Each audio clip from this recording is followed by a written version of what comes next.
Bom, pessoal, vamos para mais uma aula de algoritmos e programação. Nessa aula, nós vamos falar sobre tipos de dados e variáveis, já partindo para o estudo de uma linguagem de programação, no nosso caso, JavaScript. Né? Então, eu vou trazer alguns exemplos na linguagem para vocês e vamos discutindo ao longo dessa aula alguns detalhes relevantes em relação a essa linguagem de programação. Vamos começar falando, então, de tipos de dados e variáveis. E quais são os objetivos dessa aula? Né? Apresentar o conceito de dados, apresentar os tipos de dados com os quais iremos trabalhar na linguagem, mas vamos começar falando do tipo numérico de dados e as operações que a gente pode realizar com esse tipo de dados. Definir o que são comentários de código e exemplificar o funcionamento deles, como eles funcionam. Bom, tipos de dados. Os dados, eles estão por toda parte, né? Desde a sua nota da faculdade, a nota que você visualiza no, no, no portal, né? No portal acadêmico, o número de presença, o número de faltas que você tem, o seu número de telefone num formulário de um serviço online, por exemplo, o nome que você cadastra, o seu e-mail, tudo isso são dados, né? Quantidade de likes em um post do Facebook, do LinkedIn, do Twitter, uma conversa que você tem com alguém também, tudo isso pode ser representado em dados. Quando você olha o seu perfil do Facebook, por exemplo, você vê seu nome, o número de amigos que você tem, os comentários feitos em seus posts, entre uma série de outras informações que você pode visualizar na página do Facebook, por exemplo. Toda essa informação ela é reunida, ela é calculada e apresentada aos visitantes do seu perfil, ou seja, esses dados eles são manipulados de modo a terem um significado, né, fazerem um sentido na sua página, no seu perfil do Facebook, por exemplo. Quando você acessa sua conta de banco também, você vê o número da conta, o valor que você tem lá, né, o seu saldo. Você pode ver as datas das transações, você pode ver uma linha do tempo das transações que foram realizadas, desde depósitos, pagamentos, transferências, né, entre diversas outras informações. Né? Isso aqui tudo eu estou dizendo para exemplificar para vocês o que são os dados. Né? É importante a gente saber que tipo de dado cada informação dessa contém. Por exemplo, o número de likes que você tem no Facebook, a gente sabe que é um dado numérico, né? São números que tem ali, sejam eles decimais ou inteiros. Né? O seu nome que é apresentado lá no seu perfil, a descrição que você coloca no seu perfil do LinkedIn, são dados também, que organizados de determinada maneira adquirem um significado para quem está visualizando seu perfil ou para você se direcionar dentro de um serviço online, por exemplo. E nessa aula a gente vai começar a aprender a definir e manipular os tipos de dados primitivos de JavaScript. Nessa e na próxima aula que a gente vai ter, na sequência. Quais são os principais tipos de dados que a gente vai lidar na linguagem JavaScript? No JavaScript e em outras linguagens também. Mas é o tipo numérico, as strings, né, que são conjuntos de caracteres, né, geralmente textos, dados booleanos, que é verdadeiro ou falso. Esse indefinido e nulos, a gente não vai entrar em muitos detalhes, não. Isso aí a gente encontra mais na prática mesmo, no dia a dia da programação, a gente consegue identificar variáveis indefinidas e variáveis nulas. Depois a gente vai ver como, ao longo dessa aula, como armazenar esses dados em variáveis, né, de forma que a gente possa reutilizar esses dados dentro do nosso programa ou em programas separados. Ok? Então, dando sequência aqui, vamos falar sobre números. Né? O que são números? Uma variável do tipo número, em JavaScript e em qualquer linguagem não, mas principalmente no JavaScript, ela é uma variável bastante simples, né? Um tipo de dados bastante simples. Por que é simples? Porque uma variável que armazena um número, ela pode armazenar qualquer tipo de número. Ela pode armazenar um inteiro, ela pode armazenar um decimal, né, que é o floating point, que em determinadas áreas da tecnologia é utilizado esse termo. Você pode armazenar um decimal positivo, um decimal negativo, um inteiro positivo, um inteiro negativo. Então, qualquer número você vai representar com a mesma variável. Você não precisa definir, aliás, o tipo de dados que aquela variável vai utilizar. Se você atribui um número para ela, automaticamente o seu programa entende que aquela variável é do tipo de dado numérico. Ao contrário de algumas outras linguagens, como o Java, por exemplo, que tem pelo menos 3 tipos de dados para variáveis numéricas. A gente tem o inteiro, o double e o float. Então, são 3 tipos de dados, salvo engano, que servem para representar os dados numéricos, né? Então, o double, por exemplo, representa números decimais, uma frequência maior de números decimais. O float é uma frequência menor de números decimais, positivo e negativo. E o inteiro, números inteiros, positivo e negativo. Então, essa aí é uma das diferenças do tipo numérico no JavaScript para as demais linguagens. Outras linguagens também funcionam dessa maneira, né?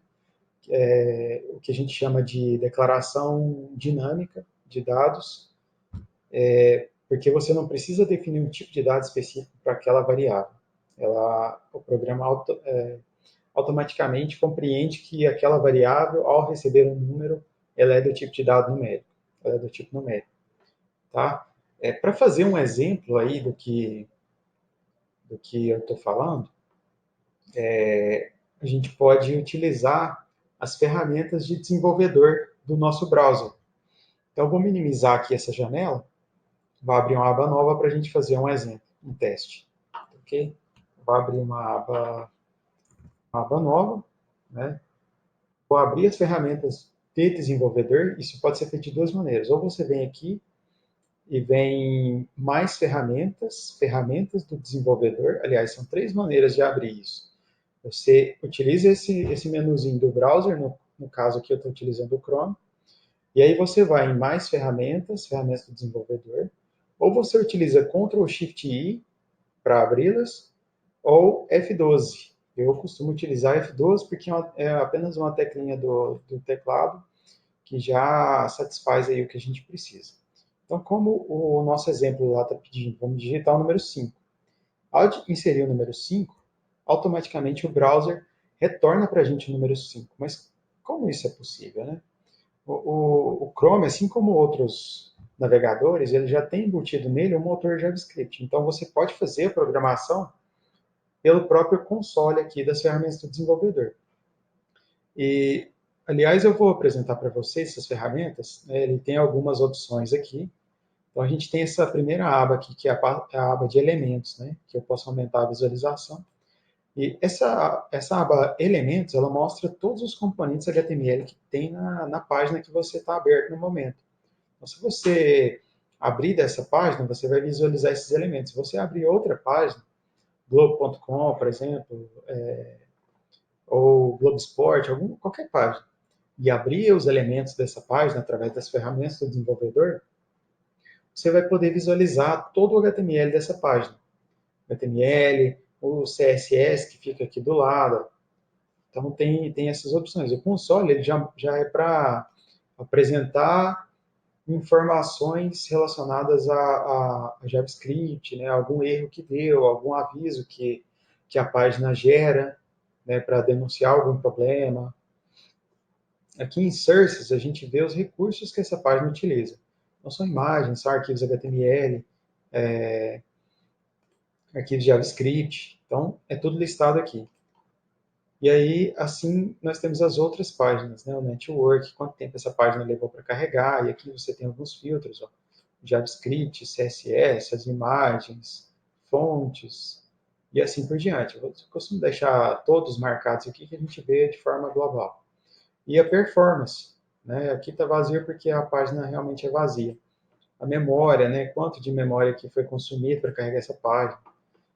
Se ela tem conexão externa com banco de dados ou um armazenamento local, cookies, é tudo armazenado nessa aba Application.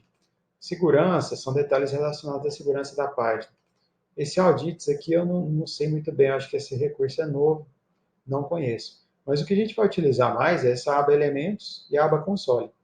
E você pode mudar essa visualização aqui, vindo aqui nesses 3 pontinhos, e aí você tem 4 opções. Você tem a opção de abrir no dock, né, DocSite, que é uma janelinha, ou você pode abrir à esquerda, abaixo, como eu gosto de utilizar, ou à direita. Não vou abrir à direita porque é o mesmo, a visualização é o mesmo da esquerda, com a diferença que vai ser do lado direito.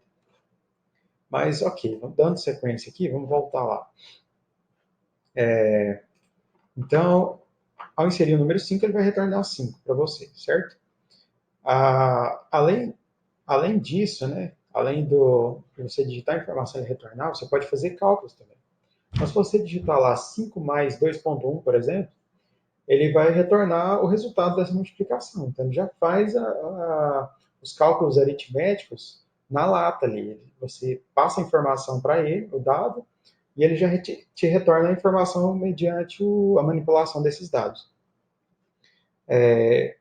Tem um exercício aí para vocês tentarem fazer também. Então, dá uma pausa no vídeo, volta lá no seu browser, cria uma página anônima, né, Ctrl+Shift+N, e aí insira as seguintes expressões aí no console do seu browser e tente determinar o resultado de cada uma delas. Vocês vão ver que, ao inserir a equação, o resultado automaticamente aparece embaixo de cada uma. São 4 equações, beleza? Então, dá uma pausa, faça esse teste até para se familiarizar com a ferramenta e depois retorne. Bom, seguindo, é possível também fazer a comparação, né, através dos operadores lógicos da linguagem, que são comuns também a diversas outras linguagens de programação. Mas a gente tem aqui alguns exemplos para fazer. Se você digitar lá 5 maior que 10, o console vai te retornar falso. Se você digitar 5 menor que 10, ele vai te retornar verdadeiro, porque 5 realmente é menor que 10. Então, ele te retorna false ou true, dependendo da condição que você estiver realizando aí no momento. 5 é igual a 10, ele vai retornar false, porque 5 não é igual a 10. Né? 5 é a metade de 10. E aí vocês notem que aqui, nessa comparação de 5 para 10, a gente tem um sinal de igual duplo, que é igual a igual. Porque a comparação no JavaScript ela é feita com dois sinais de igual. Um sinal só de igual significa atribuição. Se eu utilizar um sinal, significa que eu estou atribuindo o valor que está à direita para a variável que está à esquerda. Agora, se eu utilizar dois sinais de igual, significa que eu estou fazendo uma comparação. E aí eu posso comparar uma variável do tipo string com um número, posso comparar um número com um booleano, não tem problema, ele vai retornar verdadeiro ou falso de acordo com a minha expressão ali. Agora, se eu quiser comparar, verificar se um número é igual a um número, eu preciso utilizar três sinais de igual. Mas por que eu utilizo três sinais de igual? Porque os três sinais de igual eles significam a comparação restrita, né, ao tipo de dados. Então, significa que eu estou fazendo a comparação de número com número, de número com, aliás, de string com string. E daí, se eu tentar comparar a string 2 com o número 2, utilizando os dois sinais de igual, ele vai retornar verdadeiro. Porque apesar de ser um string e de ser um número, a comparação com dois sinais de igual, ela vai retornar verdadeiro porque o caractere é o mesmo. Nós vamos exemplificar isso daqui a pouquinho. Agora, se eu utilizar a comparação com os três sinais de igual, vai retornar falso porque os tipos de dados são diferentes. Beleza? Vou fazer o teste aqui para vocês verem. Bom, então, voltando aqui no console, eu vou colocar 5 é igual a 5, entre aspas, e ele já me mostra ali embaixo, true, quer dizer que é verdadeiro. Porque os dois sinais são iguais. Aliás, os dois caracteres são iguais. E se eu fizer 5 igual a 5 string, vai retornar falso, porque o primeiro é um número, o segundo é string. Então, é uma comparação estrita, ela é estrita ao tipo. Então, se o tipo for diferente, ele vai retornar falso, mesmo que os caracteres sejam iguais. Beleza? Então, dando sequência aqui, os operadores são os seguintes. Toda comparação que a gente faz entre dois números, ou entre strings, ou qualquer tipo de dados, ela pode retornar dois valores, ou verdadeiro ou falso. Então, ou aquele número ali é igual, ou ele é maior, ou ele é menor, e isso sempre retorna verdadeiro ou falso. Não tem um meio termo, não é possível ficar em cima do muro. Ou é verdadeiro ou falso. Então, a gente tem os seguintes operadores. Tem o menor que é esse do sinalzinho de menor, tradicional, que todo mundo conhece. O maior que, o menor é igual, o maior é igual, o igual a, que são os dois sinais de igual, e aí eu não tenho o igual com os três sinais de igual. Mas a gente já sabe que existe. Então, é bom ficar atento a isso. E o diferente, que é caracterizado pela exclamação e o sinal de igual. Beleza? Seguindo aqui, comparação de números. Então, pausem novamente o vídeo e façam essas comparações a fim de apurar o resultado disso. Depois vocês voltem aqui, beleza? Bom, seguindo, comentários, né? Para que servem os comentários? Os comentários, como eu já comentei na última aula, não me recordo muito bem com quem, eles são úteis para explicar o código. Né? Então, à medida que o seu código começa a ficar mais complexo, o seu programa começa a ficar maior, é interessante você começar a adicionar comentários no seu código para você entender depois, em um segundo momento, o que cada parte daquela ali faz. E se você declara uma variável que chama ABCD, esse nome ABCD ele não é muito sugestivo, então a gente não sabe que informação é essa que vai ser armazenada ali. Daí, se você colocar um comentário em cima, pode ficar mais claro. E, aliás, depois a gente vai falar sobre isso, de boas práticas na declaração de variáveis. Né? As variáveis elas precisam ter um nome sugestivo, precisa ser possível que, um primeiro contato, você já entenda que tipo de informação aquela variável vai conter. E se você chama a variável de ABCD e ela armazena uma nota, por que você não chama ela de nota, ao invés de chamar de ABCD? Nota é muito mais prático para você, até na leitura do seu programa, né? É bem mais prático. E aí, os comentários são feitos de duas formas. A gente tem o comentário de linha e o comentário de múltiplas linhas. O comentário de linha é de acordo com esse exemplo aqui. Ó. O comentário de uma linha só ele é feito com barra barra. Então, tudo que tiver na frente da barra é comentário, e esse comentário ele é ignorado pelo compilador, né, pelo processador da linguagem. E até por isso o comentário serve mais como uma orientação, um direcionamento dentro do seu código, para você entender o que aquele código faz. Ele é, de fato, um comentário. Agora, o comentário de várias linhas, ele é feito com barra asterisco e fechado com asterisco barra no final. E aí você pode fazer quantas linhas você quiser ali no meio. Tá ok? Então a gente vai encerrar essa aula por aqui. Na próxima aula eu continuo falando sobre os tipos de dados, string e boolean. Ok? Então, até lá.